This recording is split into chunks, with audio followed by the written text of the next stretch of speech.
aí, gente? Esse é o ArquiCast número 169. Meu nome é Adilson e esse tema é um dos mais importantes quando a gente fala de cidades contemporâneas e seus desafios. Se deslocar pela cidade é um dos preceitos básicos das atividades humanas e pode ser feita de várias formas e sobre várias circunstâncias. E é inegável que a qualidade de vida nas cidades está intimamente ligada a esse processo. Seja a pé, de carro, transporte coletivo ou alternativo, mover-se pela cidade deveria ser uma tarefa menos complicada e mais eficiente. Só que hoje, principalmente nas metrópoles, é algo cada vez mais complicado. Como cuidamos dos nossos deslocamentos e quais os desafios para melhorar nossas cidades e nosso ir e vir, principalmente no Brasil? Hoje a gente vai falar de mobilidade urbana e já que é um assunto vasto, vai ser o primeiro de muitos episódios que a gente quer fazer sobre esse tema. E para conversar sobre isso, a gente traz dois convidados aqui que vão ajudar a gente a descrever esse assunto. Primeiro é o Rodrigo Tortoriello, ele é administrador, pós-graduado com MBA em Engenharia de Transportes pela UFRJ, foi presidente do Fórum Nacional de Secretários e Dirigentes Públicos de Mobilidade Urbana da Associação Nacional de Transportes Públicos e foi secretário extraordinário de Mobilidade Urbana de Porto Alegre. Boa noite, Rodrigo. Obrigado pela sua presença aqui.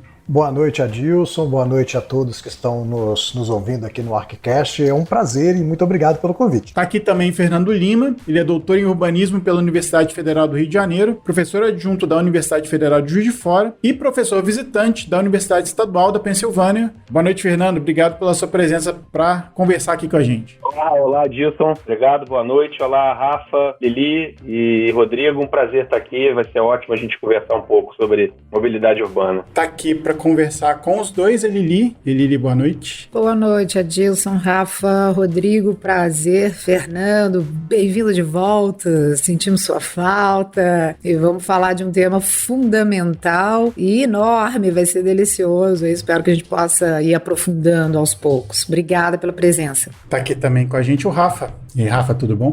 Tudo beleza, Adilson, Lili, obrigado pela presença, Rodrigo e Fernando, um tema super abrangente, nada melhor do que dois especialistas aqui para ajudar a gente a pautar essa conversa. Isso aí, então a gente vai para os e-mails, comentários, outras cositas más.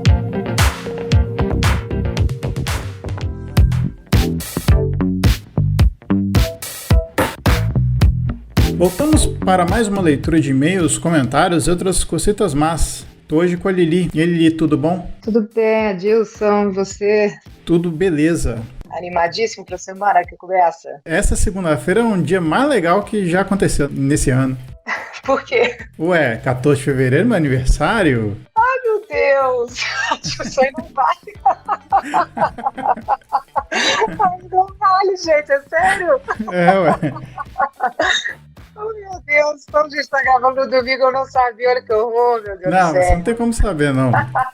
Meus parabéns aqui antecipados e já antecipando para amanhã. Pois é, dia maravilhoso esse, nossa. Semana especialíssima, né? Especialíssimo, exatamente. Que bom, mas você gosta de fazer aniversário? Cara, eu gosto. Eu não sou... Tem gente que é muito apaixonada pelo aniversário, né? Eu não sou tanto, porque geralmente meus aniversários caem no carnaval. E carnaval é uma época que as pessoas viajam e que vários anos eu não consigo juntar os amigos para comemorar ou algo assim. Eu fiquei meio emburrado muitos anos com o meu aniversário, mas hoje em dia eu acho legal, mas não acho a última Coca-Cola do mercado, não. Mas é legal, Entendi. Sempre legal. Muito bom. Bom, Lili, como é que esse pessoal faz para entrar em contato com a gente? Olha, podem mandar um e-mail para o contato@arquicast.com. Pode mandar mensagem para a gente pelas nossas redes sociais, no Instagram e no Facebook. Pode deixar comentário lá direto no nosso site, onde eles também conseguem ouvir os episódios, né, e dar uma olhada em todos os episódios, né, que a gente tem disponíveis no arquicast.com. Pode interagir com a gente também de uma forma mais intensa, contínua e diversificada também pelo nosso grupo do Telegram, né, que é o t.me/arquicast. A gente sempre tem mais assuntos por lá também. E trocar uma ideia com a gente também, dar uma olhada no nosso canal, no YouTube, lá também dá para comentar e ouvir, né, nossos episódios através das plataformas de áudio aí, Spotify, Deezer, iTunes, as principais plataformas de podcast. Bom, se você não quiser ouvir os comentários dessa semana, é só pular para 10 minutos e 57 segundos. Bom, Lili, a gente tem comentários, né, a respeito do episódio passado e a gente esqueceu de um comentário feito lá sobre o episódio do Palácio Gustavo Capanema, né? Então, a gente tem uma mensagem bem legal do Gustavo Senecal. Ele falou sobre o episódio do Palácio Capanema e ele comentou o seguinte, mandou pra gente num direct do Instagram. Bom dia, escrevo para parabenizar vocês pelo episódio sobre o Palácio Capanema. Aliás, excelente a ideia de fazer cast sobre prédios icônicos da arquitetura nacional. O caso do Palácio Capanema é particularmente especial para mim, pois o meu pai trabalhou lá durante um período e por isso tive a oportunidade de visitar o edifício em diversas oportunidades. Sorte a sua, Gustavo, né? Que maravilha. Aí ele continua, ele sugere assim, só assim de cabeça já me ocorrem vários outros exemplos que dariam bons casts. O MAN, do Rio de Janeiro, o MASP, o Museu Chácara do Céu, a Casa de Vidro dos Bardi, o Sesc Pompeia, a Pinacoteca, o Minhocão, o Palácio do Itamaraty, e aí ele até sugere até possíveis convidados pra gente, né, e oferece aí ajudar a gente nos contatos com esses possíveis convidados, né, e aí ele fala, sei que algumas dessas construções até já tiveram uma abordagem transversal nos casts sobre arquitetos e arquitetos que os construíram, a gente falou da Lina, né, a gente falou do Rino Leve, a gente já fez alguns aí, Oscar Niemeyer, mas ele fala, mas acho que uma análise dedicada às edificações nos moldes do que vocês fizeram sobre o Capanema seria muito interessante, e é verdade, Gustavo, super obrigada pelo comentário, pelas dicas e pela disponibilidade também, né, de indicar para a gente possíveis convidados, é sempre um desafio isso, né, então abrir portas para a gente é uma maravilha, e sem dúvida, né, acho que foi uma coisa bem sucedida, assim, né, pegar o edifício e dar uma destrinchada no edifício também, a gente tem a nossa série, né, de perfis, assim, que a gente fala dos arquitetos, mas sem dúvida nenhuma os do edifícios tem muita coisa para falar, né, o outro cast é um exemplo disso, né, do Palácio Capanema. Cada edifício é uma história diferente, uma história que às vezes é muito rica, né? Muito legal. Exatamente. E os que ele cita que são, né, clássicos também, né, da arquitetura nacional, que a gente até estuda, né, normalmente são estudos de caso também na faculdade, né, e depois são projetos referenciais, sem dúvida nenhuma, acho que seria bem-vindo. Obrigadão pela dica e pelo interesse aí na gente, né, e pelos elogios. Valeu mesmo. Bom, a gente tem alguns comentários também lá no nosso grupo do Telegram. Só lembrando, se vocês quiserem entrar, é só digitar t.me/arquicast. E aí tem 2 comentários aqui que eu vou ler. O primeiro é do Leandro Amorim, ele falou o seguinte, sobre o episódio passado, que foi sobre tendências para o mercado de arquitetura para o ano de 2022. Ele fala o seguinte, vou esperar uma futura leitura de comentários para saber como foi a experiência da Lili com o Metaverso da Roca. E aí, Lili, você foi no Metaverso da Roca? Gente, ainda não. A Cris falou que talvez essa semana, vamos ver, eu estou na expectativa. Eles também estavam muito por conta lá, né, de gerir lá o espaço e a experiência, né, mas vamos ver se eu consigo depois. A gente tem uma reunião essa semana, nós vamos tentar, mas ainda não fui. Como é que a galera cobra, né? Eu vou usar isso como desculpa para pedir de novo. Exatamente. Bom, ele fala o seguinte, ele continua falando. Episódio muito interessante, de ótima qualidade, que traz um assunto relativamente novo para o universo arquitetônico. Parabéns pela iniciativa. Obrigado, Léo. Ele está sempre comentando lá, sempre deixando a sua contribuição. O Wellington Moraes fala também o seguinte, metaverso é algo que torna-se cada vez mais tangível a nossa realidade. Isso vale muito para a esfera da arquitetura. As interações propostas de início com a realidade virtual e a realidade aumentada agora entrarão em um novo patamar de experiência, proporcionando conexões nunca antes imaginadas. Propõe experimentar ir além dos pensamentos e imaginar não só do ponto de vista de um objeto arquitetônico, mas também quando a experiência difundida for capaz de replicar a imersão em uma cidade. Nada substituirá a experiência da realidade de vivenciar um lugar, mas isso abrirá muitas outras possibilidades para o desenvolvimento de vários campos científicos. Pois é, Wellington, vier para crer, a gente teve algumas experiências aí desde o ano 2000 a respeito de universos virtuais, né? E o metaverso, engraçado que eu li umas notícias recentes, né, que o metaverso também não está sendo muito fácil de ser implementado, porque tem uma discussão a respeito do Facebook, né, e também de privacidade, que o metaverso vai ter que aprimorar isso para os seus usuários e mostrar que está tudo certo com esse novo mundo, né? Mas acho que na medida que a tecnologia avançar e essas regulações, né, as formas de usar também evoluírem, né, eu acho que é uma experiência, né, sensorial aí, um caminho sem volta, mas também concordo, né, sem querer fazer exercício de futurologia nenhuma, mas também acho que nada substitui a realidade, né? Assim, nada mais fantástico quanto a realidade, na minha opinião. Mas o fato é que eu nunca entrei no metaverso, eu tenho que entrar primeiro antes de falar qualquer coisa. Uhum. Pois é. Tô todo mundo esperando ele, quando você entrar, você vai fazer até uma postagem. Eu vou fazer um depoimento. Exatamente. Pois é, é uma boa ideia. É uma boa ideia você fazer um depoimento pra galera da nossa comunidade, né? Tá prometido aí, ó. Tô devendo. Muito bom. Podem me cobrar, eu vou cobrar da Cris essa semana, viu, Cris? Te pus na reta. É verdade. Bom, Lili, vamos deixar então a galera ouvir o episódio dessa semana que fala de mobilidade? Nossa, tá demais. Um assunto enorme, mega pertinente, que a gente tá só começando a abordar, né? Super legal. Fiquem ligados aí, que depois a gente vai trazer outras informações a respeito. Muito bom. Então a gente fica por aqui, volta daqui a 15 dias com mais um episódio pra vocês. Bom cast!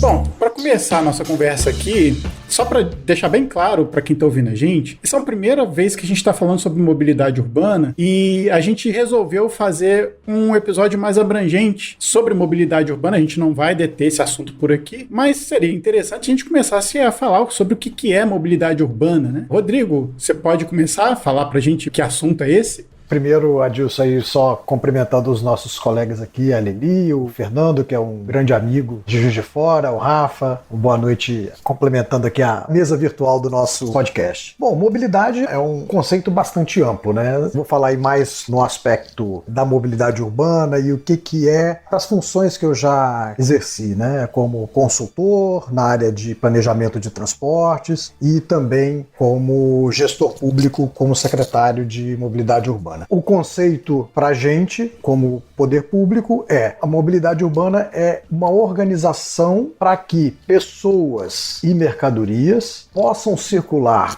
pela cidade de forma organizada, estruturada, planejada e que cause o menor impacto possível para a sociedade, seja no âmbito dos congestionamentos, no âmbito da poluição, da forma de ocupação do espaço urbano, ou seja, é como a gente vai organizar toda a circulação de pessoas e mercadorias num determinado espaço urbano ou nas nossas cidades, para ser mais popular aqui no termo. Do ponto de vista leigo, do ponto de vista popular, a gente acaba imaginando que a mobilidade urbana é algo que se dá somente nas vias, né? Ou por meio das vias, ou por meio dos modais que a gente usa, e acaba se esquecendo, como o Rodrigo bem colocou, que a organização do espaço, a maneira com que a gente constrói, os usos que a gente coloca ou pensa para uma determinada região e a densidade de pessoas estão intimamente ligadas com as nossas possibilidades e a nossa capacidade de mobilidade, né? Então, não se trata apenas de pensar em vias mais largas ou de diminuir os trajetos pura e simplesmente, mas de pensar estrategicamente onde as pessoas e como as pessoas estão se concentrando nos espaços, né? As pessoas e as atividades, né, que elas necessariamente executam no seu dia a dia. Sempre foi assim, né? Se a gente pensar na própria origem das cidades, né? Assim, a necessidade de trocas, a vontade de estar junto, mas uma necessidade também de circular, né? E de trocas comerciais, assim. Você pode abordar um pouquinho essa questão da mobilidade também do ponto de vista histórico, assim, a relação mais intrínseca com o próprio conceito de cidade, né? Assim, a razão de ser de cidade, quando a gente entende, né, que é uma questão de trocas e circulação entre pessoas, mercadorias e atividades, né? Fazer algum retrospecto histórico nesse sentido, é possível? Apesar de não ser um historiador, né, urbano, fica muito claro se a gente fizer traçar uma trajetória, né, uma linha com a formação das cidades, a gente vai ver que necessariamente o que forma as cidades são os benefícios que se tem quando pessoas se concentram, né? Quer seja para determinados serviços, quer seja para socializar, quer seja para se defender no início, né, quando a gente cria cidades moradas, enfim. A ideia de cidade está na essência da natureza humana, que é de ser um ser social, né, que se relaciona e que precisa... Escolhe ficar junto, Helena. Que precisa de estar junto, exatamente. Mas eu acredito que esse tema da mobilidade urbana, apesar de, obviamente, a mobilidade sempre teve nas cidades, né, a questão do transitar, do caminhar, do se encontrar, né, sempre teve nas cidades, mas essa coisa começa a ficar mais crítica, vamos dizer, no sentido de de realmente ser entendido como um problema, na minha perspectiva, a partir da Revolução Industrial e, mais especificamente, com a ideia de cidade moderna, né, e com o automóvel, né. Então, num determinado ponto, imaginava-se que o que a gente precisava fazer era colocar as pessoas de uma maneira setorizada e depois abrir grandes avenidas, e quanto mais largas e mais extensas fossem, a gente conseguiria conectar as pessoas. A ideia era sempre de trazer as pessoas para perto ou conectar melhor as pessoas por meio de pistas que te dessem mais velocidade, ainda que isso significasse o distanciamento físico das pessoas, né? E com o tempo esse modelo se mostrou desgastado, na minha visão, e do que a gente vê como mais contemporâneo. Do ponto de vista de uma sustentabilidade urbana, é fundamental que a gente tenha um reencontro. A gente precisa fazer as pazes com a densidade, a gente precisa fazer as pazes com o centro da cidade, né? A gente aqui nos Estados Unidos é impressionante. Eu costumo sempre dar esses dois exemplos quando eu converso com alguém. Eu morei em Portugal 1 ano e fiquei lá sem carro durante 1 ano e consegui viver com absoluta tranquilidade, porque o transporte público coletivo funcionava e estava em todo lugar. Aqui nos Estados Unidos eu estou há um pouco mais de 2 anos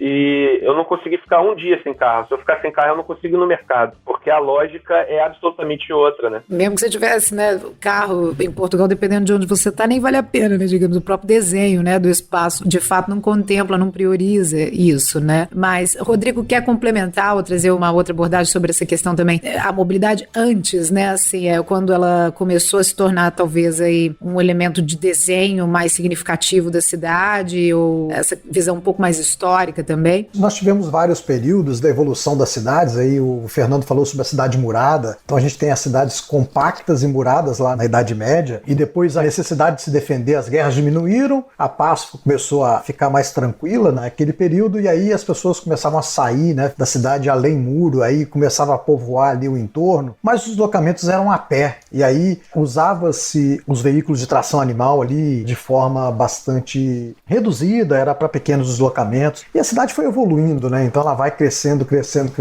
aglomerando, as pessoas vão se multiplicando nos entornos, e a cidade traz muito mais desafios, e ela é muito mais atrativa para as pessoas do que a vida no campo, considerando para aquele povo, né? Aí começa a surgir um monte de problema, né? Questão de saneamento, como fazer com a água, com o esgoto, e a cidade vai apresentando suas fragilidades como sistema, e aí a gente vai tentando solucionar esses problemas, e a mobilidade urbana não foi diferente hora nenhuma. O transporte começa a surgir, transporte público, começa a surgir o automóvel, antes disso as dezenas e milhares de charretes, e aí eu queria trazer uma informação aqui que eu pesquisei para esse nosso papo, porque a questão da poluição, da mobilidade urbana, que a gente está discutindo tanto agora, eu queria trazer um dado aqui que é interessante. Em 1900 mesmo, Nova York tinha cerca de 3 milhões de habitantes. E tinha 200 mil cavalos que giravam ali a sua frota de carroças e charretes. Partindo do princípio que cada cavalo faz em torno de 5 kg de fezes por dia e produz de 10 a 12 litros de urina por dia, nós tivemos o primeiro problema de poluição gerado pela mobilidade urbana, que era 1 milhão de quilos de fezes de cavalo, mais 2 milhões de litros de urina jogados nas vias de Nova York por dia. E é nessa época que surge o carro para resolver o problema. A gente vem tratando, e a evolução natural das coisas ela é cíclica. É um dado assim que a gente tem que começar a olhar para trás e perceber como é que foi no passado, né? Como é que eles solucionaram isso lá? Poxa, não dava, eu nem considerei aqui o cavalo que ia morrendo ao longo da idade útil dele ali, né? O cavalo morre e faz o quê? O cara vai sair carregando o cavalo. Então, olha a quantidade de problema que se teve lá em 1900 e que hoje a gente não consegue nem imaginar como é que era. Coitado do secretário de transportes e do secretário de limpeza urbana que tinha que lidar com isso tudo, porque não tinha caminhão para transportar essa 1 milhão de quilos de fezes espalhado pela cidade de Nova York. Tudo a gente tem que ir dimensionando, que esse exemplo, que é pitoresco, é para trazer como é que os problemas vão crescendo de intensidade e o que a gente tem que fazer para tentar solucioná-los.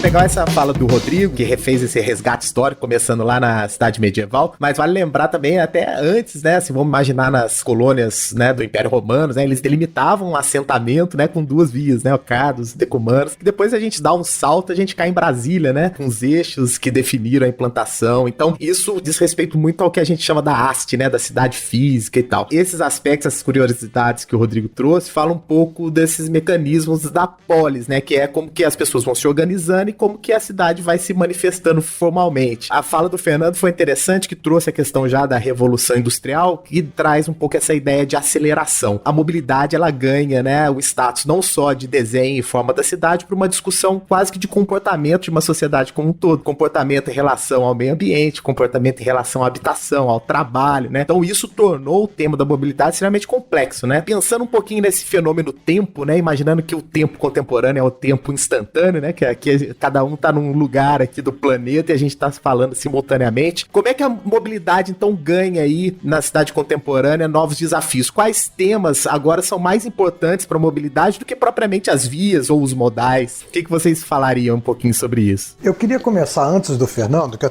queria fazer uma provocação, já que eu não sou arquiteto urbanista, então eu queria fazer uma provocação, puxando até da fala que ele fez com relação a Portugal e Estados Unidos. Eu acho que o Brasil, nessa evolução e nesse desafio de tentar solucionar os problemas de mobilidade urbana, se a gente voltar também aí, vamos pegar lá o início da nossa industrialização com as ferrovias, e as cidades cresciam no entorno das ferrovias, cada posto de parada era um aglomerado urbano que ia sendo criado, e aí a gente resolveu se desfazer das ferrovias e foi para o modelo rodoviário, né? Eu acho que a gente ficou com um modelo um pouco cidade europeia, mas com a cabeça americana, da cultura americana, de ser uma cultura voltada para o automóvel, mas um modelo de desenho de cidade muito baseado nas cidades europeias, porque foi a nossa colonização principal, apesar de que também foi a colonização do americano. Só que eles já tiveram um outro tipo de cultura de ocupação das cidades. Tô certo nessa minha opinião, cara? A gente acabou ficando no meio do caminho das duas. A gente nem é 100% rodoviarista e a gente também não teve o desenvolvimento da cidade europeia no contexto de privilegiar o coletivo em detrimento do individual? Antes de responder, eu também vou fazer uma reflexão com alguma coisa que você disse, né? E é essa história do para onde ia as fezes e a urina dos cavalos, né? O que você fazia com isso? E num primeiro momento, como você mesmo disse, pareceu que o automóvel traria uma solução para isso,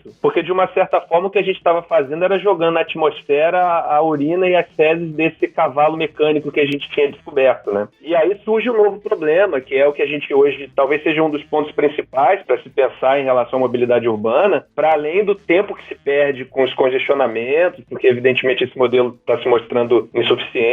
A gente tem dados de que 75% da poluição do ar urbano é causada por queima de combustíveis fósseis em veículos motorizados. Ou seja, 75% da poluição atmosférica, isso segundo a Global Fuel Economy e também a Organização Mundial da Saúde, é fruto dos automóveis, dos ônibus, dos carros que a gente usa todo dia, né? Pronto, temos que resolver isso agora, né? Talvez tenha demorado um pouco mais para se perceber esse problema, porque ele não estava tão palpável quanto as fezes e a urina no chão, né? Mas hoje eu acho que talvez seja um dos principais, se não o principal problema que a gente tem que enfrentar, junto com a questão do tempo da qualidade de vida que se perde, né? Com esse modelo. Tem um aspecto de que a gente é um palimpsesto, né? De ideias que foram tomando lugares, ideias que foram colocadas aqui para nossa urbanização, que são resultado de processos mesmo macroeconômicos e tal, todo o processo de industrialização, abandono de um sistema ferroviário, aí tem a questão também do impacto cultural do American Way of Life, né? Então, eu acho que tudo isso cria, né, no imaginário da população e, consequentemente, dos políticos que comandam, né, por onde a cidade vai desenvolver, quais tipos de meios ela deve priorizar, a prerrogativa do automóvel, né? Basta a gente ver aí que no Rio de Janeiro, década de 60, praticamente todos os túneis do Rio de Janeiro foram construídos numa mesma década, né? Na cidade americana, que veio logo depois da cidade francesa, né? Que criou as praças, os parques. Então, eu acho que é um pouco da característica nossa do Brasil, né? Que eu acho que é, por um lado, também uma qualidade, né, de sermos um país suscetível a essas adaptações, e se a gente for mais inteligente do que outras nações, a gente pode sair na frente com soluções sustentáveis, porque somos um país, né, riquíssimo aí em energia, em possibilidade de gerar novas formas aí de energia para mobilidade, né, não só para a nossa vida, mas pensando no coletivo, né, nas cidades, no funcionamento desse ecossistema. Vou juntar algumas coisas aqui com o que o Rafa falou, para tentar responder o Rodrigo. Também, de uma certa maneira, se a gente for olhar, nem somente o modelo americano se satisfaz, sabe? Na medida em que a gente vai perceber que a maioria dos empreendimentos relacionados a, por exemplo, ao desenvolvimento orientado ao transporte sustentável, desenvolvimento orientado ao transporte, vai depender aí da nomenclatura que alguns usam, a gente vai ver muito disso sendo implementado nos Estados Unidos. Porque chegou um momento que essa lógica de organização das cidades também passou a não atender muitas pessoas. O que a gente tem,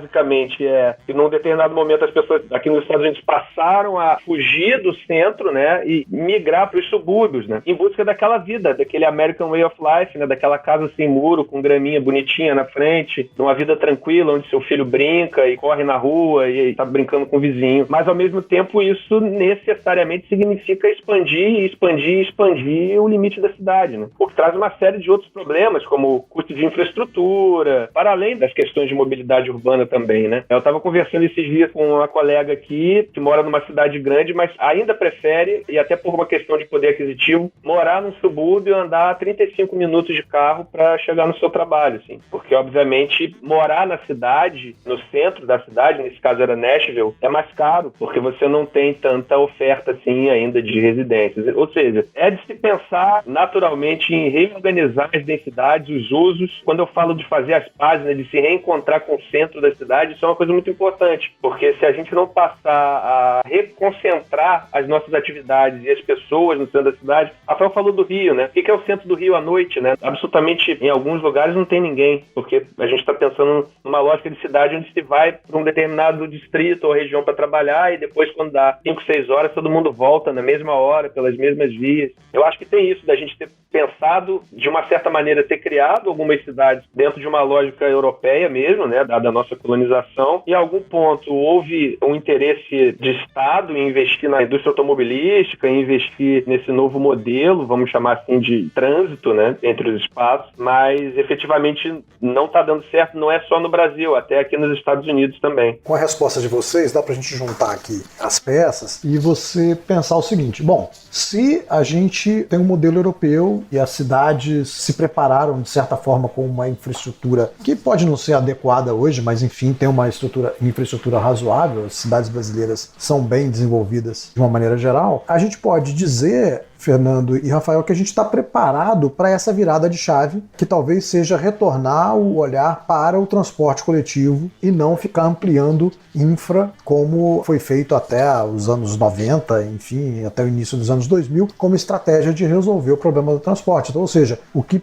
a princípio era um problema pode se tornar uma vantagem competitiva, né? Sim, com certeza. E só uma questão sobre a questão da expansão, eu penso até que a mobilidade ela foi tentando resolver os problemas da expansão que muitas vezes eram causados pela especulação mesmo, imobiliária, porque o grande valor, né, da lucratividade estava na terra. Então, né, os loteadores iam fazendo distante, né, os seus loteamentos e depois exigiam do poder público que levasse essa infraestrutura. Então, o Estado ia a reboque desses interesses específicos e tal, e aí isso mostra como a gente não tem uma malha na maioria das cidades, a grande periferia, que é a maioria das cidades brasileiras, porque elas foram sempre, né, tentando resolver os problemas da expansão sem controle, né? Fico pensando em Los Angeles, assim, né? É difícil, eu acho que propor modelos, né, ou propor referências ideais, assim, às vezes para diferentes contextos, né? Há cidades, por exemplo, como Los Angeles, assim, quando você olha o que acontece hoje, não é algo que ninguém, não sou especialista nisso, assim, mas não é algo que você aconselha a cidade nenhuma. Em tese, ela pode ser o retrato do que não se fazer, talvez, assim, enquanto a gente não resolve outros meios de transporte, né? Mas assim, o concentrar ou dispersar está também relacionado aos modais, né? Como, a que custo você se desloca, né? Assim, como você se desloca. E as cidades que têm um desenho que não necessariamente foi um resultado de uma questão negativa, assim, né? Da dispersão e que depois resultou num sistema de transporte necessariamente ruim. Não é necessariamente um modelo, mas tem também toda uma história, uma outra lógica, assim, né? De conectar diferentes núcleos de ocupação que já existiam no território, né? Assim, então, ou seja, criar uma rede entre micronúcleos, né, de ocupação era fundamental, né? E foi acompanhado de uma rede de infraestrutura que não era só aviária, né? Assim, aí foi feito várias outras coisas. Não é algo que você sugere ou indica para qualquer cidade, mas eu acredito que há exceções, né? Assim, eu fico pensando, já teve muito problema com a superconcentração também, né? Nas cidades, assim, é algo também difícil de equacionar do ponto de vista da circulação, da condição do ir e vir, né? Todo mundo junto também no mesmo lugar, certamente não é a solução, mas eu digo assim, se é possível apontar um único caminho, né, assim, para situações ou para contextos que são tão diferentes, imagino, né? Pensando aqui alto mesmo, né, tendo um pouco a experiência que eu conheço Los Angeles e tal, um pouquinho da história, não acho que ela se enquadra exatamente nesse tipo, por exemplo, igual o Rafael estava falando, né, de uma suburbanização posterior, por outros motivos, né, assim, tem mais a ver com a própria formação da cidade como um todo, né? Tem uma questão também de modelos econômicos diferentes. Por exemplo, uma coisa que eu lembrei de imediato aqui é que nos Estados Unidos, por exemplo, você comprar gasolina é muito mais barato. Então, esse fomento econômico que se dá para incentivar o uso do automóvel também, você acaba, por consequência, ativando ou incentivando outras urbanizações.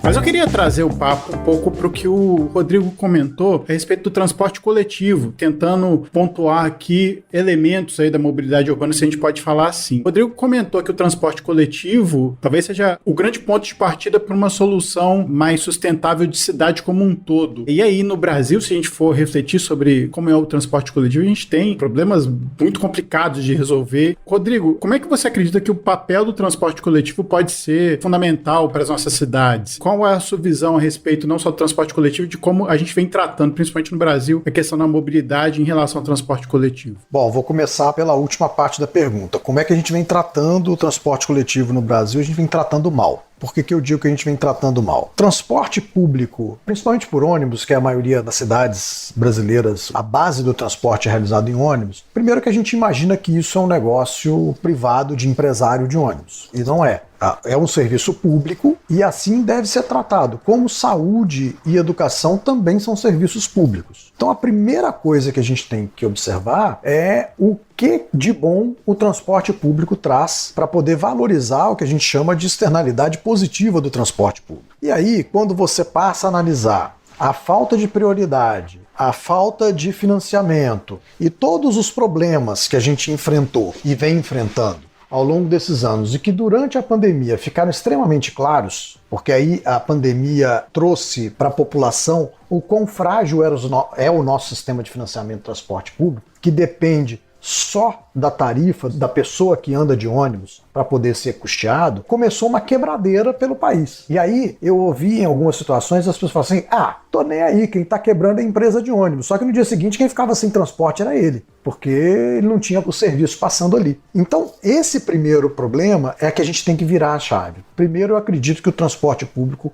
ele não pode ser financiado somente pelas pessoas que pagam a tarifa. Ele tem que ser, assim como o SUS, assim como a escola pública, ela é financiada por toda a sociedade, pela quantidade de externalidade positiva, do tipo redução de poluição, redução de congestionamento, menor necessidade de infraestrutura para circular. O transporte coletivo tinha que ser prioridade e desenvolvido de forma mais intensa do que o transporte individual. E, enquanto a gente não chega nesse modelo ideal, é a criação de faixas exclusivas, a criação de melhoria dos pontos de parada, de informação, a gente conseguir passar para o cidadão toda a informação que ele precisa para poder utilizar um sistema de transporte das cidades. Eu não sei quem falava, não sei se era algum prefeito, não sei em qual cidade, não me lembro, acho que Bogotá, né? Ele falando que ele só conseguiu convencer as pessoas a abrir mão do carro quando andar de carro virou um problema, né? Assim, as estradas, né? Assim, as ruas para os carros estavam totalmente esburacadas e as vias do transporte público estavam maravilhosas, assim, né? Então você tem que diminuir de alguma forma a vantagem de você ter a autonomia que o carro te dá, né? Você não pode contar com o bom senso das pessoas, você vai ter que forçar a barra, assim, né? Então a bicicleta tem o melhor asfalto do mundo, a pista do carro nem por isso, né? Não sei se você lembra, mas eu lembro de alguma coisa nesse sentido. Quando ele fez a implantação do Transmilênio,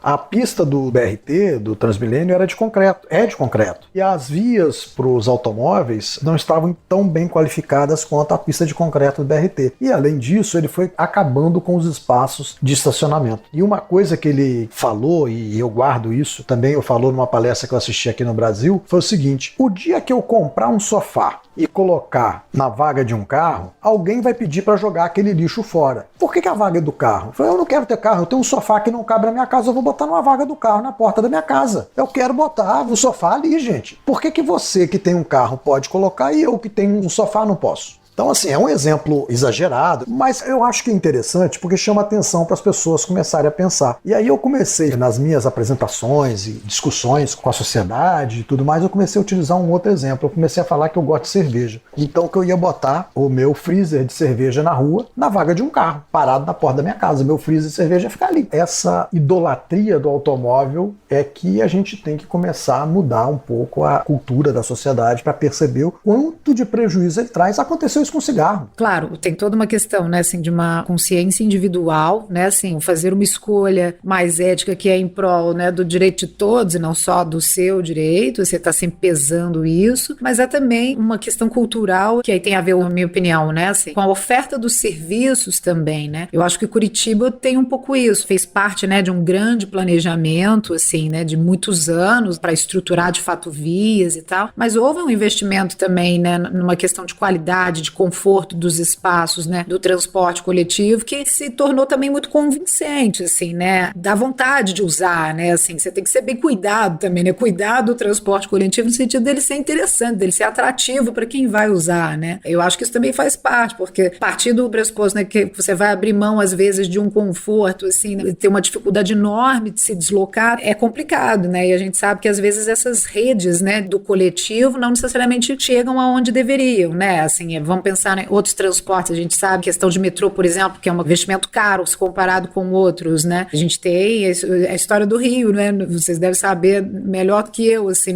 o metrô no Rio que vai para Barra, onde ele para, por exemplo, uma questão de desenho, hoje eles dizem que a concessionária que administra, por exemplo, não consegue pagar porque não tem número de pessoas que usam, mas aí, ou seja, o projeto também foi mal pensado, não chega aonde deveria, né, para ter um número de pessoas atendidas e fazer aquela viagem cotidiana, você paga, né, mesmo assim, valer a pena, né, então também tem muito disso, né, assim, do projeto, de como desenhar isso, pensando isso junto com outros aspectos da cidade, né. Eu tô aqui pensando em tudo isso que vocês falaram, né? O Rodrigo fez uma afirmação muito correta no início, que pessoal, como é que nós estamos tratando a mobilidade urbana, né? Como é que nós estamos tratando o transporte coletivo, né? Estamos tratando mal, disse o Rodrigo, eu concordo com ele, mas eu acrescento uma pergunta: o que nós estamos tratando bem no Brasil em termos de qualquer coisa que seja coletiva, né? Eu acho que de uma maneira geral, apesar de ter várias e todas as razões do mundo para comentar sobre uma série de questões do atual governo, mas também não queria entrar por esse caminho, mas vou entrar por um caminho mais de pensamento das pessoas, né? E o brasileiro hoje, me parece, existe uma grande polêmica em torno de tudo aquilo que se pensa como atividade ou como iniciativa coletiva de quem vive em comunidade. E veja, a gente começou essa conversa aqui falando que a cidade surge por conta da necessidade do homem enquanto um ser social, de se relacionar, de conviver, de trocar experiências, de trocar mercadorias, enfim. E isso tudo tem muito a ver com uma natureza social do homem e que necessariamente pressupõe uma série de pactos, né? Uma série de regras e uma série de concessões para que se viva coletivamente. Então, quando a gente fala de como é que a gente está tratando o transporte coletivo, é porque, na verdade, o que a gente via de regra no Brasil imagina é que aquilo que é de todo mundo não é de ninguém, né? E que cada um se salva com aquilo que tem. Então, eu quero andar no meu carro, né? Eu não quero andar de ônibus, eu não quero andar de metrô, eu não quero andar de trem, porque eu quero ter a minha liberdade. O que essa liberdade significa em termos coletivos, em princípio, pouco importa, né? Então essa é uma questão que eu acho que é fundamental da gente pensar. Outra coisa, o Adilson lembrou aqui a questão do preço da gasolina, né? E realmente nos Estados Unidos hoje a gasolina ainda é um pouco mais barata, mas é um pouco mais barata que no Brasil. Não se esqueçam, vocês estão pagando preço internacional do litro de petróleo, né? Então, apesar de ter um pouco de diferença, não é mais assim. Esses dias eu saí daqui, só pra vocês terem uma ideia, fazendo uma conta bem grosseira, eu saí depois de gasolina, estava aqui conversando com a minha esposa no carro, a gente fez uma conta bem assim, você pega um salário mínimo por mês e vê quantos litros de gasolina você poderia comprar com esse salário mínimo. Arredondando aí, faz uma conta aí de R$1.200 e divide isso por 8, um preço de gasolina, vê quantos litros você compra. E aqui nos Estados Unidos você está pagando, vamos dizer, arredondando para cima, você está pagando $1 a cada litro, porque você paga quase 4 num galão de gasolina que tem quase 4 litros.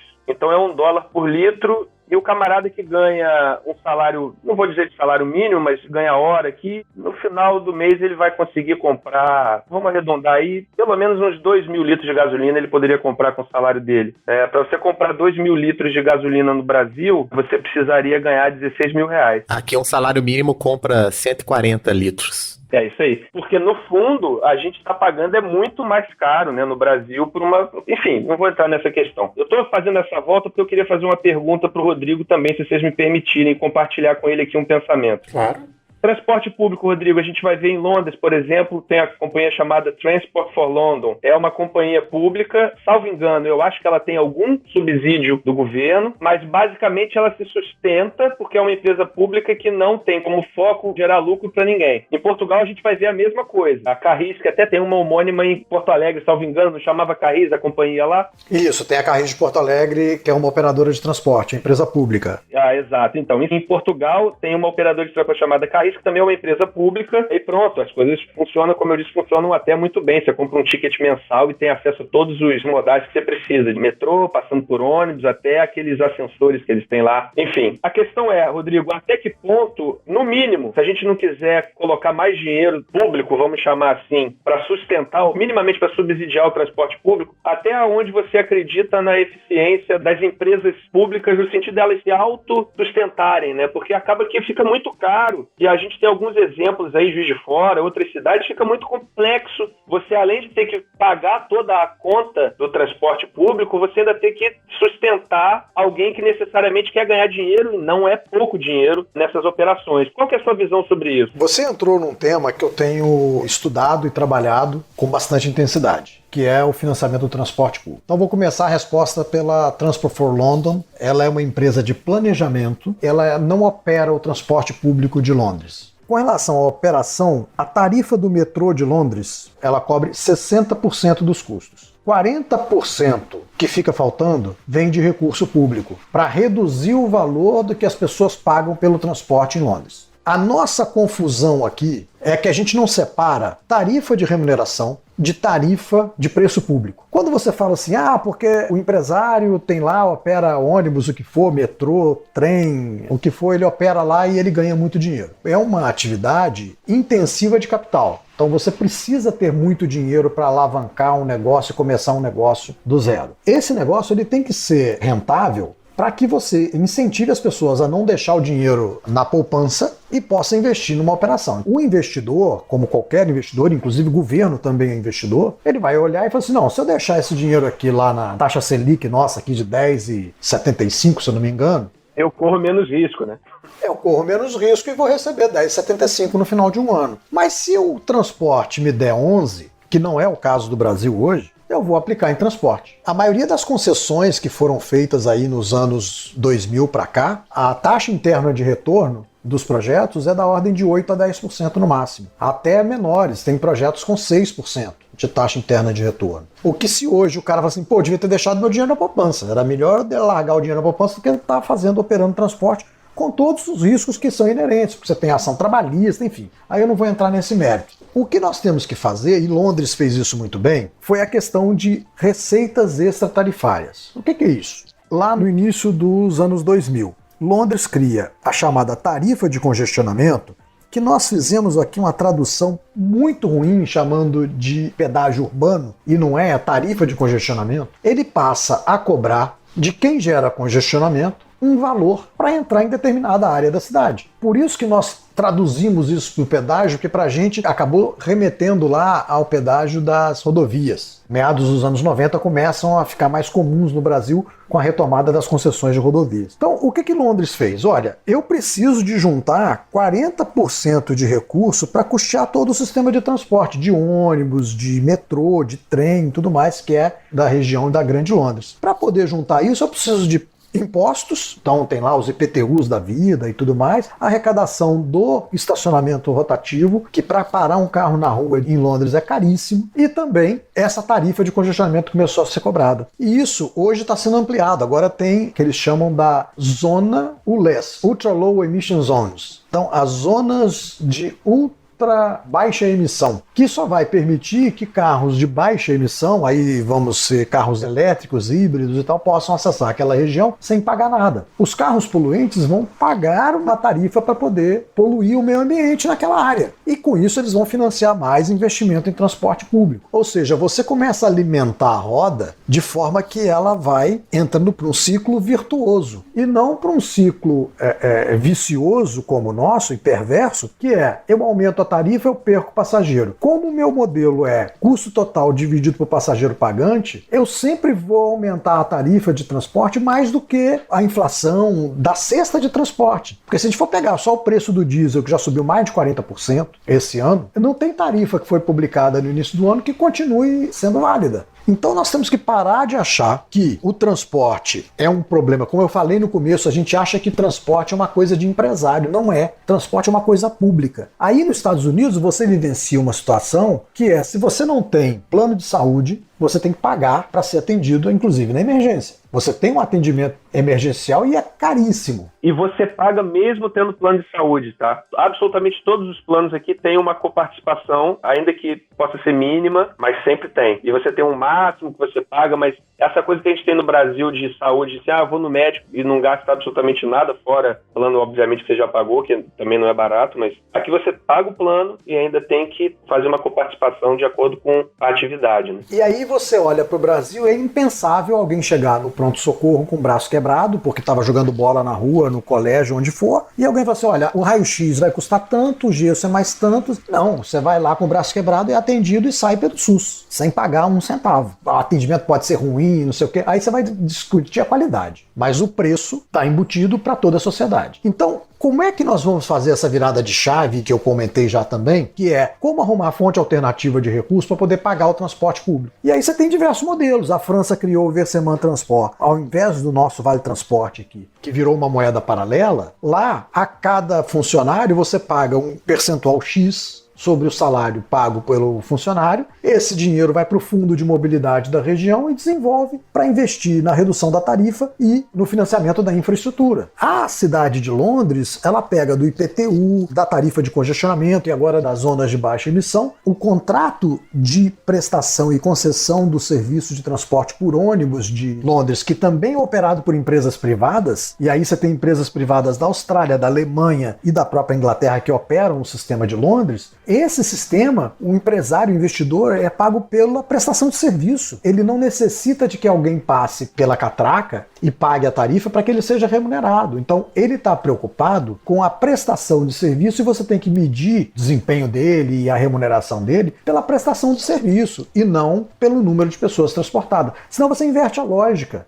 Quanto mais gente dentro do ônibus, é melhor para poder ser só baseado na tarifa, né? Quanto mais gente e menor o número de viagens que eu faço, mais eu ganho dinheiro. Carreguei mais gente com menos custo para poder transportar. E quando eu defino o nível de serviço que ele tem que ofertar, uma viagem a cada 20 minutos que seja, não importa se tem gente ou não. Então essa mudança é a principal mudança que a gente tem que ter com relação ao transporte público. O transporte público em Nova York é altamente subsidiado. Altamente subsidiado. O país que mais colocou dinheiro na pandemia em transporte público foi os Estados Unidos. O Trump foi o primeiro presidente a anunciar um aporte de 3 bilhões de dólares para poder financiar a operação do transporte público em todo o território norte-americano. Aqui no Brasil, eu estava como secretário em Porto Alegre e presidente do Fórum Nacional. A gente discutiu com o governo federal para conseguir 5 milhões de reais. Então você vê a disparidade. Nós estamos falando de 3 bi nos Estados Unidos, que é um modelo voltado para o automóvel, contra 5 milhões aqui no Brasil, onde a maioria da população mais necessitada usa exclusivamente o transporte público. Nós não conseguimos aprovar, em hipótese alguma, e quando foi aprovado, o presidente vetou o apoio ao transporte público.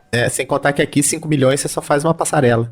Exato, e esses 5 milhões de reais era para não deixar um monte de empresa que fechou morrer. E aqui eu não estou defendendo a empresa, não. Eu estou defendendo o seguinte, é o cara na ponta que no dia seguinte ficou sem um ônibus. Porque a prefeitura não tem condição de operar, e aí eu vou entrar no caso da Carris, eu estou me estendendo um pouquinho nessa resposta, mas eu vou entrar no caso da Carris, e eu acho que a gente precisa desmistificar essa situação. Porque quando o SUS paga ao dono do hospital o atendimento que foi feito na emergência, ninguém fala assim, deu dinheiro pro empresário dono de hospital. Ninguém fala isso. De uma forma ou de outra, o FIES é uma forma de financiamento da educação para as escolas privadas. E vai dinheiro público subsidiado, porque o empréstimo é subsidiado, vai dinheiro público nosso, dos nossos impostos, vai dinheiro para a educação. E por que a gente não pode pensar isso para o transporte?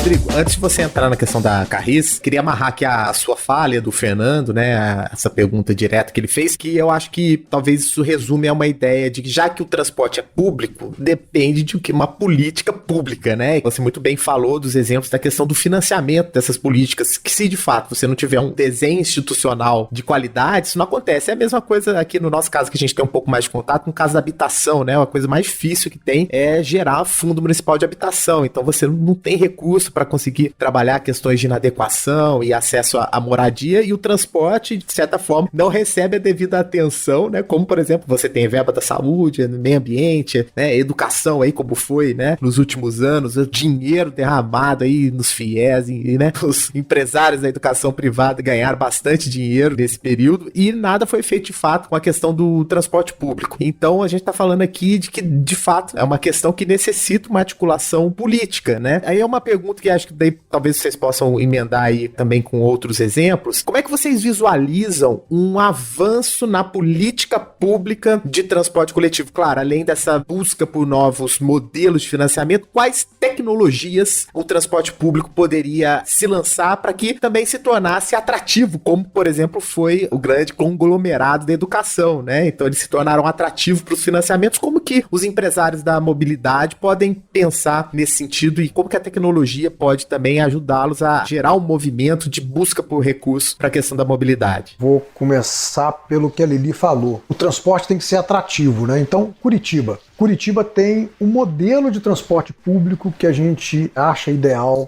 para o Brasil, que são os BRTs, diversos corredores, a própria ocupação é ao longo, a verticalização ela é permitida mais próxima do corredor e quanto mais afastada, menos vertical a cidade, ou seja, o modelo de urbanismo, de ocupação da cidade, ela obedeceu uma lógica que é interessante e favorável ao transporte público. E mesmo assim, Curitiba tem uma das maiores taxas de motorização do Brasil. Nós temos que entender que o uso do automóvel, ele ultrapassa a questão de só ter qualidade no transporte público. E aí eu volto lá no Penhallosa, que diz: se eu não criar problema para o usuário do automóvel, assim como nós criamos para os fumantes, dentro de locais fechados, dentro de boate, dentro de bar, de restaurante, se eu não criar restrição, ele não vai deixar de utilizar. Porque em termos de conforto e qualidade, não tem como competir com o transporte individual, seja ele qual for. O que você tem que criar é o seguinte: eu vou usar o meu automóvel e tal, eu quero pagar por isso. Então tudo bem, então você vai ter um preço pelo uso daquela infraestrutura que foi construída com o dinheiro de todo mundo, inclusive de quem não tem carro, para que você possa usufruir desse luxo, desse privilégio de andar no seu carro. Então você vai pagar uma coisa para aquilo ali. Mal comparando com o celular, por exemplo, eu compro o aparelho e eu não consigo falar com ninguém se eu não pagar pela infraestrutura de comunicação. Eu tenho que assinar uma infraestrutura de comunicação. E a gente, pro carro, a gente fala assim: não, eu comprei o carro, agora é só eu botar na rua. Mas quem construiu a rua? Porque da mesma forma, lá no passado, que as telefônicas públicas construíram as redes de comunicação, por que não era de graça? A gente pagava tarifa para poder falar de telefone. Porque você tinha que retroalimentar aquele sistema, pagar os investimentos, pagar a expansão, pagar a melhoria da tecnologia. A gente precisa entender que o carro andar por aí, ele não é isento de todas as coisas. Ele gera poluição, ele gera congestionamento, ele gera barulho. Enfim, aqui não estamos nem falando da poluição do pneu que vai se degradando ao longo do tempo no contato com o asfalto. Vou voltar para a questão de por que então a empresa pública, a Carris de Porto Alegre, na verdade, ela foi até a matriz da Carris de Portugal, Fernando. Dom Pedro criou a Carris de Porto Alegre antes de criar a Carris em Portugal. Essa eu não sabia, tá vendo? Eu não sou historiador não, mas sou curioso. Então, mas a Carris de Porto Alegre hoje, ela detém cerca de 25% do mercado do transporte público de Porto Alegre e ela é a mais ineficiente das 4 empresas. As 3 empresas privadas são mais eficientes na gestão, no gasto, no consumo de combustível do que a Carris. E a Carris tem a melhor bacia da cidade. A melhor rede operacional, ela pega as linhas transversais, perimetral 1, perimetral 2, perimetral 3, pega as transversais da cidade e faz a conexão dessas regiões. Ela tem o melhor mercado e o pior desempenho operacional e de manutenção. Os carros que mais quebram são da Carris, ainda que a frota seja nova. E a que você atribui isso? Atribuo a dificuldade de você fazer gestão privada numa empresa pública. Você vai comprar diesel, você tem que fazer licitação. O governo normalmente é mal pagador. O governo brasileiro é mal pagador, não é brasileiro federal, não. Os governos do Brasil são mal pagadores. Então os preços são mais altos porque você considera uma parte de calote. calote, atraso, aumenta o risco ali. Você, empresário, quem participa das licitações, o preço do diesel da Carris era em torno de 15% a 20% mais caro que das privadas. E fazia pregão eletrônico, fazia os modelos de concorrência mais modernos que existem. A Carris tinha o maior número de pessoas afastadas por questões médicas, licença médica. Não sei te dizer por que os profissionais da Carris adoeciam mais do que os profissionais das empresas privadas. E aí vai, uma série de outras coisas que foram encontradas lá, de peças que foram compradas em quantidades absurdas para um número de veículos que já não existia. Tem peça lá para veículo que já saiu de linha há 5, 6 anos. A má gestão, por falta de profissionalização, não estou falando aqui, não estou entrando nem no mérito se foi roubo ou se não foi, e não estou fazendo esse juízo, nem devo fazer. Mas a própria má gestão, por falta de pessoas profissionais para gerir uma empresa pública, gera esse tipo de problema. Então, eu não conheço uma empresa pública de transporte no Brasil que ela tenha tido sucesso fazendo a autogestão da operação e da compra de equipamento. O que tem dado certo... Essa era a pergunta, parceria público-privada. Ou a parceria público-privada, ou então, por exemplo, algumas cidades brasileiras estão adotando a tarifa zero, tá? Eu queria puxar um pouquinho também, não sei se eu posso falar assim também, o modal a pé.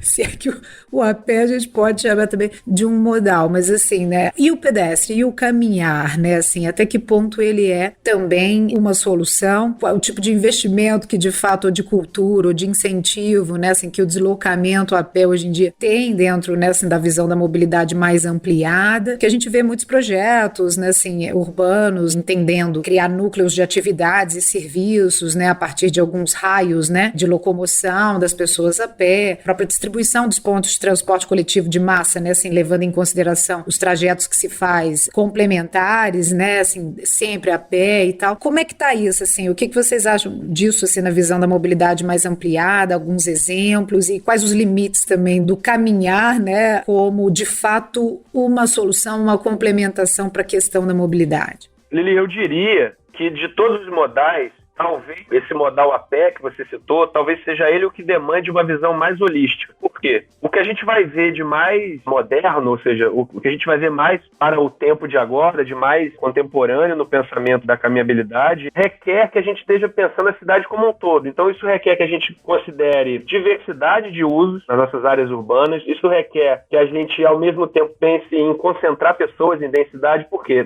as pessoas vão andar mais na medida em que elas tiverem mais opções de satisfazer suas necessidades diárias a uma distância caminhável. Ou seja, por que eu falei aqui, por exemplo, que eu não consigo ir no supermercado sem carro? Simplesmente porque está longe de chegar no mercado. Na medida em que eu tenho serviços de educação, alimentação, comércio e outras necessidades básicas a uma distância caminhável, né, da minha casa e da casa de todos, a gente começa a andar mais. E, ao mesmo tempo, para que a gente tenha esses serviços mais pulverizados, a gente precisa de, obviamente, planejamento, políticas públicas, e a gente precisa de ter público para isso. Então não adianta você achar que a gente vai botar uma padaria lá, por exemplo, no bairro Aeroporto, em Juiz de Fora, porque não vai dar certo ela ali. Do jeito que está configurado o bairro Aeroporto, a não ser que tenha mudado radicalmente nos últimos 2 anos, por exemplo, a quantidade de pessoas que você tem não vai dar suporte para essa atividade. Então o que a gente vê de mais moderno hoje é caminhar no sentido de cidades mais compactas, cidades mais diversas em termos de uso e de tudo acontecer ao mesmo tempo. As pessoas têm acesso a diversos serviços. Esses serviços só se sustentam, como eu disse, se tiver uma quantidade mínima de pessoas e de consumidores, vamos chamar assim, e ao mesmo tempo tudo isso vai precisar acontecer de uma maneira não tão espontânea e um pouco mais coordenada para que você tenha incentivos à inserção de determinadas atividades em certos locais. Então, por isso que eu falo que é uma questão mais holística, porque você precisa ter transporte público para conectar essas diversas trechos da cidade, mas se cada núcleo urbano tiver suas necessidades básicas contempladas por serviços que estão a uma distância caminhável, vamos dizer, o ideal seria menos do que 5 minutos, então nós estamos mais ou menos aí de 400 metros, aí a gente estaria num ótimo caminho. Né? Aqui em Juiz de Fora eu demoro 10 minutos para cada ladeira que eu tenho que subir, então aqui vai ser complicado. Exatamente. Em Juiz de Fora a gente ainda tem essa questão da topografia, né? Tem trabalhado aqui na Penn State muito sobre maneiras de otimizar o desenho dos tecidos urbanos e como não só otimizar o traçado, mas como a gente pode cooperar no sentido de identificar pontos que seriam mais eficientes para a localização de determinados serviços urbanos, né? Como eu falei, escola, lojas, mercados, enfim. O que naturalmente a gente imagina que sejam atividades que vão surgindo espontaneamente ao longo de vias principais, a grande pergunta é como fazer com que seja atrativo que determinadas atividades estejam distribuídas, né? E assim, ao alcance de mais pessoas. Né? Eli, você fez essa pergunta sobre caminhabilidade, sobre o deslocamento a pé, né? E aí me fez lembrar da prefeita de Paris, né? A Anne Hidalgo, que trabalha esse conceito da cidade de 15 minutos, né? Em 15 minutos você faz tudo que você precisa, está no teu entorno, para que as pessoas possam fazer tudo basicamente a pé. E aí eu faço também a conexão com aquela pergunta que você fez da qualidade da via. Um problema que eu vejo muito grande no Brasil é que a calçada, o passeio onde as pessoas podem caminhar, ele é de responsabilidade do dono do imóvel. Então é ele que cuida daquele trecho ali. E nós não temos uma padronização nem para exigência de projeto, ou se tem, elas são recentes. E a gente não se preocupa com a qualidade da via do pedestre. A gente reclama do buraco na rua. A gente reclama da via estreita para o automóvel. A gente reclama da falta de espaço para estacionamento em determinada rua por causa do automóvel. Mas a gente não questiona as calçadas extremamente estreitas, esburacadas. Aquele cara que compra uma SUV, mas a garagem dele é pequenininha, ele faz uma barriga na grade que ocupa metade da calçada. Sim.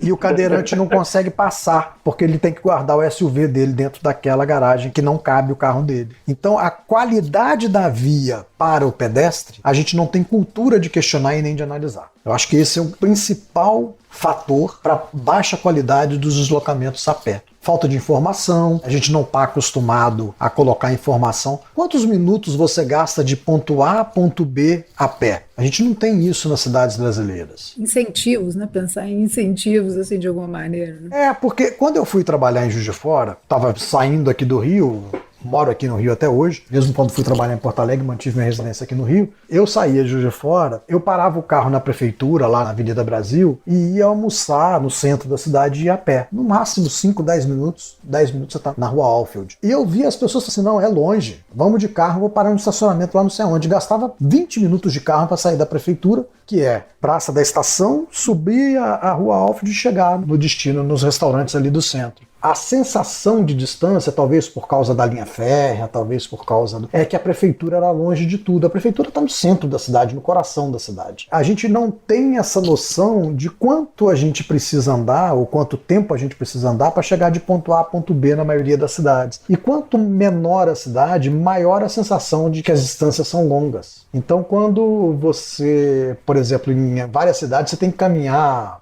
5, 10 minutos para chegar no ponto de acesso ao transporte público. E a gente tem a sensação de que isso é muito. Você fica meia hora dentro do carro sem perceber, né? Assim, para ir de um sinal ao outro, dependendo de onde você está, né? Essa própria cultura da dimensão urbana, né? De como isso está no nosso consciente, essa própria cultura faz com que seja mais difícil implementar essas medidas de incentivo a transporte público e tudo mais. O cara que sai de São Mateus para ir para o centro da cidade, pega o carro dele para ir para ali, gente. Dá para ir a pé, dá para ir a pé. Essa questão do deslocamento a pé, ela é muito cultural também. O relevo influencia, não dá para ir a pé da maternidade Santa Terezinha para a universidade, apesar de ser perto. Então a gente tem que ponderar a questão do relevo, tem algumas coisas que dificultam e tal, mas na maioria das situações dá para fazer os deslocamentos a pé, em cidades inclusive que o relevo não é mais convidativo para o deslocamento a pé e de bicicleta. Vocês viram que a gente falou pra caramba aqui de várias coisas que remetem à mobilidade urbana e a gente nem arranhou esse assunto por completo, né? Fica a nossa promessa aqui de abordar esse assunto de novo várias vezes aqui. Falta falar mais de transportes alternativos, falar mais de automóvel, outras tecnologias, né, sustentabilidade. Esse assunto sobre mobilidade urbana é extremamente complexo e tem vários assuntos que a gente pode abordar aqui. Fica a nossa promessa de chamar de novo o Fernando e o Rodrigo aqui para conversarem mais com a gente a respeito desse assunto.